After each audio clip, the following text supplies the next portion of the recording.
ஊடகவியலாளர் இசைப்பிரியா குறித்த போர்க்களத்தில் ஒரு பூ திரைப்படம் இலங்கை ராணுவ வீரர்களை தவறாக சித்தரிப்பதாக கூறி அதனை வெளியிடுவதற்கு தணிக்கைத்துறை அனுமதிக்கவில்லை என்று அப்படத்தின் இயக்குநர் கணேசன் குற்றம் சாட்டியுள்ளார்.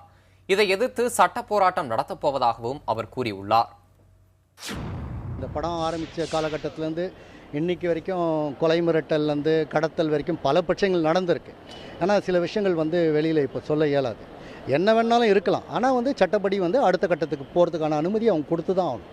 அது கொடுத்ததுக்கு அப்புறமா அவங்களும் நிராகரித்தா அதுக்கு அடுத்தபடி ஒரு கட்டம் இருக்குது, அங்கே போகலாம்.